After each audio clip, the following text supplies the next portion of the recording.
E aí pessoal, tudo bem com vocês? Bem-vindos outra vez ao canal Coleção Paralela. Eu sou o Rodrigo e hoje é dia de gravar um vídeo que tem muita nostalgia envolvida, porque me lembra um tempo em que eu adquiria quadrinhos ainda em banca, que eu era bem menino e que algumas coisas que hoje parecem tão simples, parecem tão fáceis, na época me eram muito misteriosas, assim, eu ficava pensando, cara, como isso funciona? É por isso que para este vídeo eu escolhi essa edição que eu tenho dos Ewoks, né? Quem não lembra dos Ewoks? É da saga da Guerra nas Estrelas, aqueles, sei lá como chamá-los, os ursinhos guerreiros, não sei exatamente o que eles são para ser, primatas. Mas por que eu escolhi isso? Porque no momento é a única edição que eu tenho que me vem com este selo aqui, ó. Star apresenta. E cara, aí é que entra aquilo que eu falei pra vocês do mistério aos olhos de uma criança.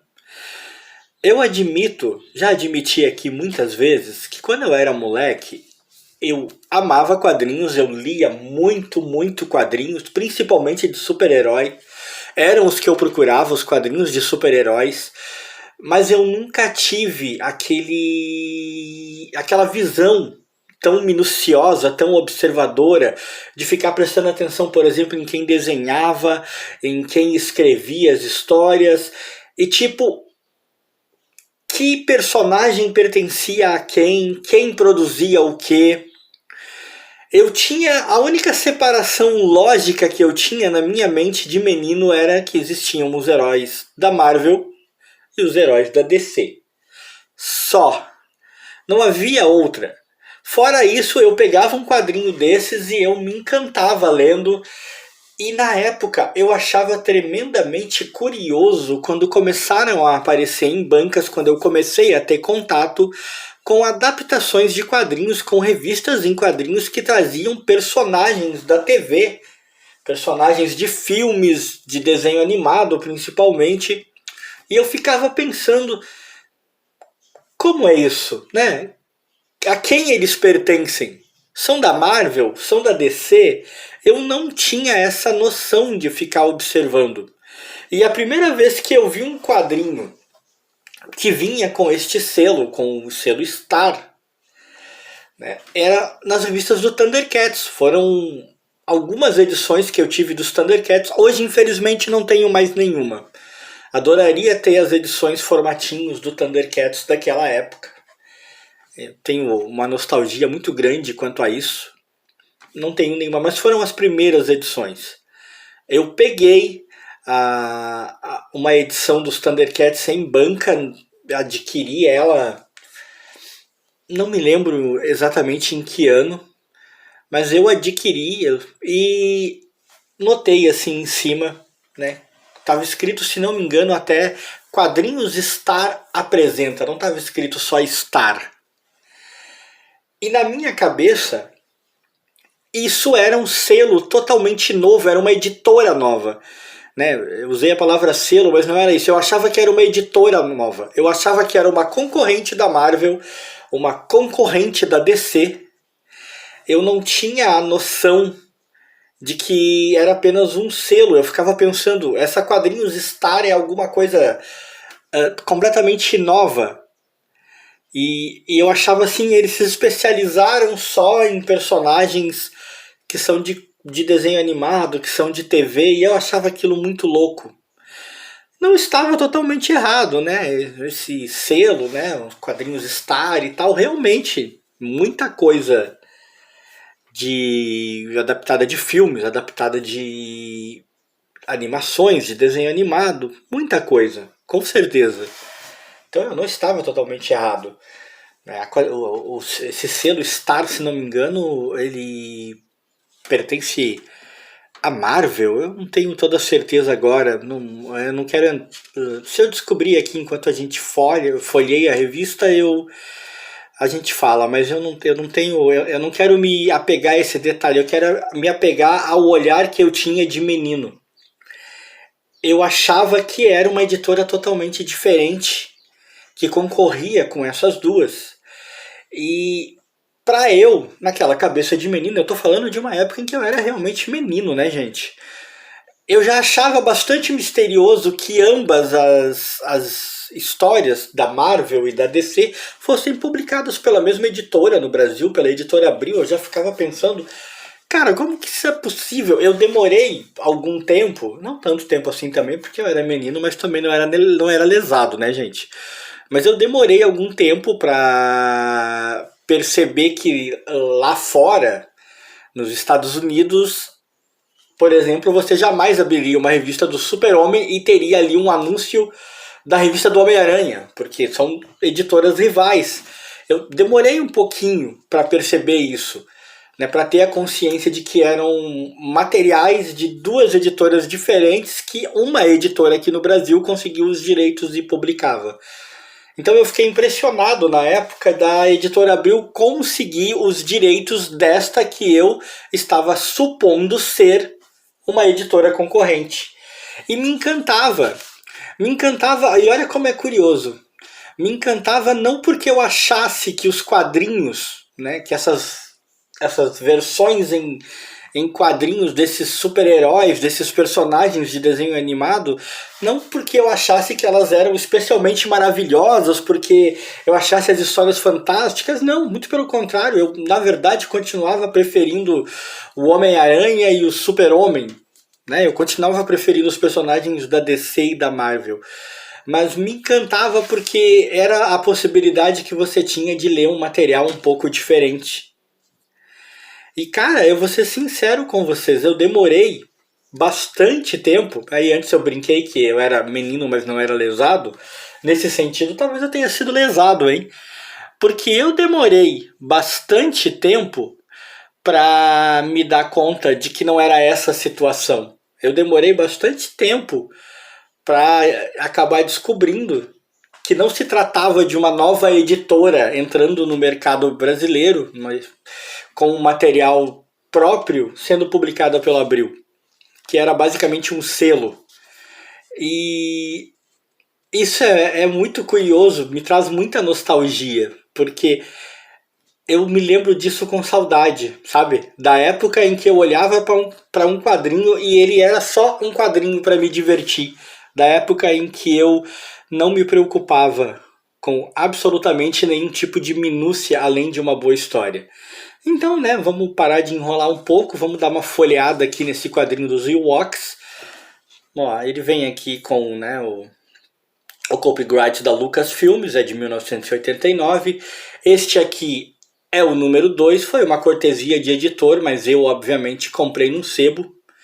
Me custou R$ 1 na época. Já faz bastante tempo, eu não tenho certeza quanto tempo faz. Ó, número 2, 1989. Para quem por alguma razão quiser dar uma olhada aí no expediente e tal, quiser ver essas coisas, tá aqui.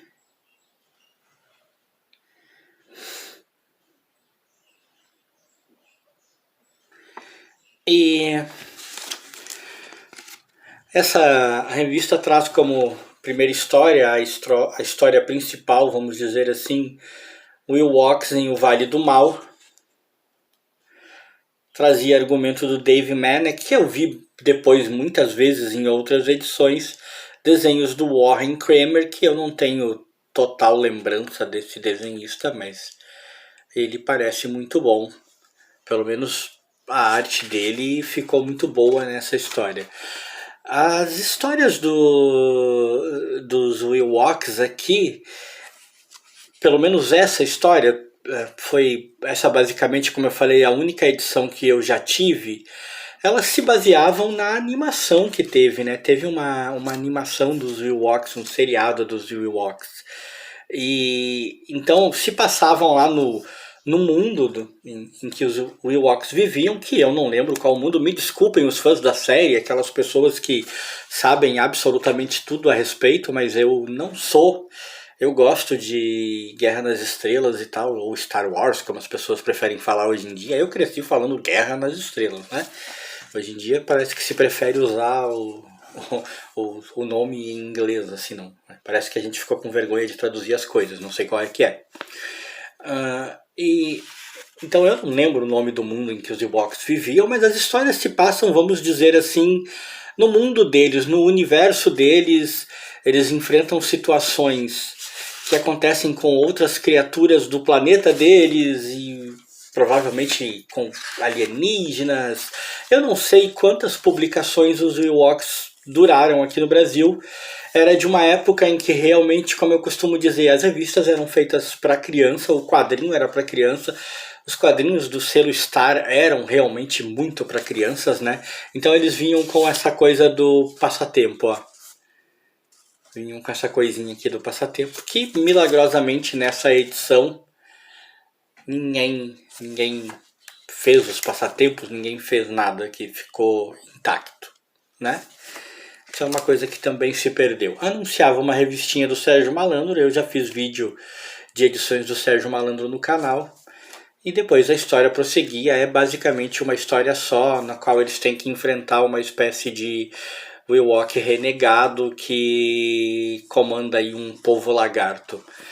A história é boa, eu sei da existência, mas eu não assistia o seriado dos Ewoks lá, a animação que existia, então eu não posso fazer comparações, dizer, seguia os moldes que você via na TV, absolutamente nada disso. Eu vi os Ewoks apenas nos filmes, vi eles naquele filme em que uma família cai no planeta deles e acontece uma jornada lá e tal, com eles e os membros da família. Não me recordo o nome, me desculpem, mas eu me lembro. Mas o que eu sei dizer é que há toda uma mitologia envolvida, e uma mitologia que parece até bastante rica, bastante interessante. Eu não me arrependi de ler esse quadrinho, eu não achei desgastante, nem achei infantil demais. Eu gostei. Eu acho que se eu tivesse encontrado edições do Ewoks naquela época em que eu comprava quadrinhos, em que eu era menino, eu talvez tivesse gostado, embora provavelmente eu fosse torcer o nariz por ser uma edição de bichinhos adaptados da TV lá. E eu sempre preferi na época os super-heróis clássicos mesmo, Hulk, Homem-Aranha, Batman, Super-Homem, por aí vai, né? Sempre preferi. Mas talvez eu tivesse gostado, porque a história é boa. A aventura é gostosa e não soa muito datada. Porque uma das coisas que me incomodava na época, como eu disse, tive alguns quadrinhos, né, do selo Star. Os primeiros que eu vi foram em revistas do Thundercats, foi quando eu reparei na existência disso. Mas as histórias que eram, as primeiras histórias até dos Thundercats nos quadrinhos eram apenas como se fossem transcrições do desenho animado para os quadrinhos. A mesma história de um episódio do desenho animado em quadrinhos. E aí essas histórias eu achava pouquíssimo interessantes, porque era o mesmo que você tinha visto na TV. E as histórias que eram mais inéditas, muitas vezes, comparadas às histórias dos super-heróis, pelo menos aos meus olhos infantis da época, soavam ainda mais para criança, entendeu? Tipo, quando você é criança, você em geral não quer ser tratado como criança, né? É uma dessas ironias da vida, porque hoje em dia muitas vezes a gente daria tudo para ser criança de novo. E eu achava as histórias bobinhas demais, parecia que eram infantis demais e aquilo me desagradava. Então eu não ligava muito para esse selo, mesmo tendo ficado maravilhado com a possibilidade de que havia uma outra editora sendo publicada pela editora Abril para concorrer neste mercado.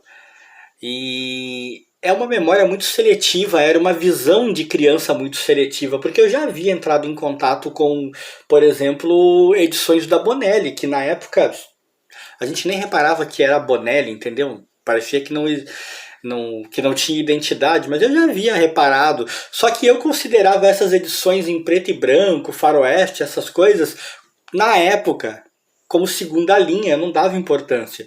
Então, ver um quadrinho colorido com aventuras de personagens famosos da TV e que não tava ali escrito na cara Marvel ou DC, na época me maravilhou muito, né? Depois a gente acaba descobrindo que as pessoas às vezes mudam de roupa, né? Mas ainda são as mesmas pessoas, as editoras também. Às vezes só vestem outra roupa, mas você ainda está lidando com a mesma editora. Os sonhos de criança, as visões que a gente tem de menino são engraçadas, né? Mas trazem boas memórias. Se você gostou, deixa like.